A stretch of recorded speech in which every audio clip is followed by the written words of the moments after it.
sulla punta della Grivola, all'inizio dell'Ottocento, dei alpinisti inglesi hanno scoperto che esistevano ancora degli stambecchi.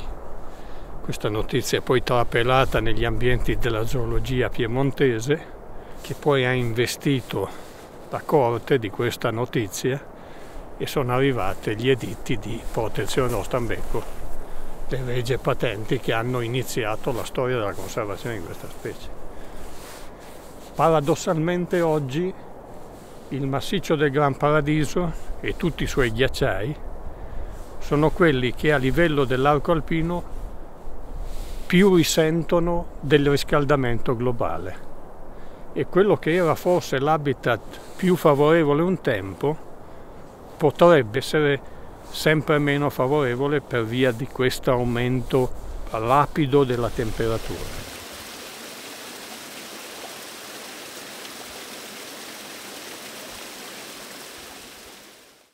Donc il y a ce volet des changements globaux que le Grand Paradis en partie étudié.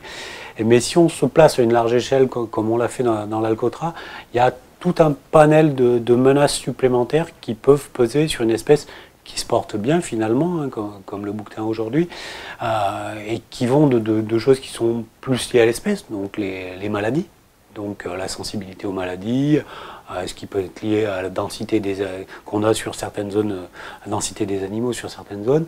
Mais il y a aussi tout un volet anthropique, donc qui viennent de l'espèce humaine, et qui sont beaucoup liés à l'utilisation du territoire qu'on fait.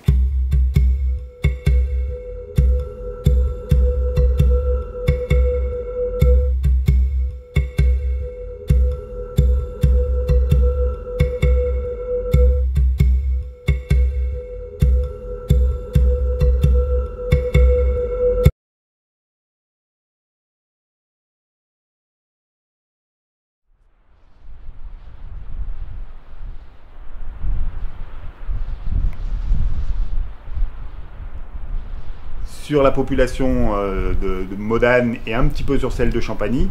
Entre l'hiver 2007 et printemps 2008, on a eu un épisode de maladie, à la fois de la kératoconjonctivite et des bronchopneumonies, maladie des poumons. Ces deux maladies qui sont toujours un peu endémiques dans les populations, il y en a toujours un petit peu.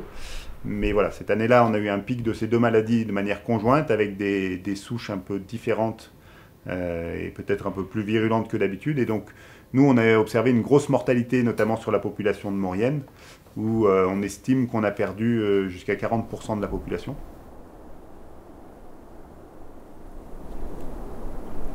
Trovare degli animali morti all'inizio dell'inverno senza neve è molto probabile che la causa di mortalità sia da ascrivere a una malattia. Molti di questi germi arrivano dagli animali domestici e sono ancora studi che sono ancora in corso, molti laboratori ci stanno lavorando sia in Italia che in Svizzera che in Francia, però è difficile arrivare alla causa primaria.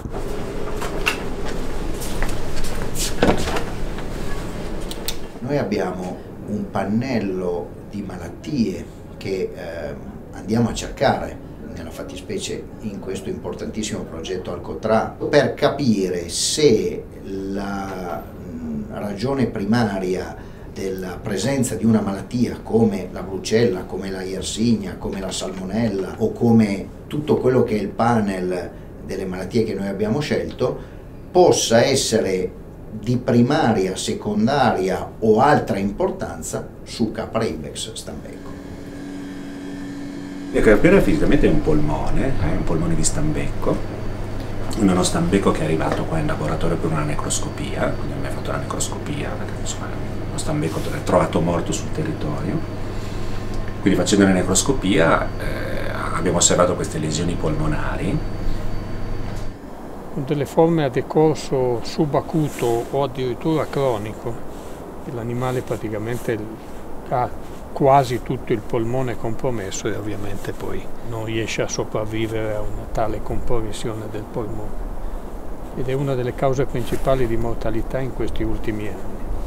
L'idée aussi de programme Alcotras, c'est de pouvoir essayer de voir si des populations qui ont des caractères génétiques un peu différents sont plus ou moins sensibles aussi à telle ou telle maladie.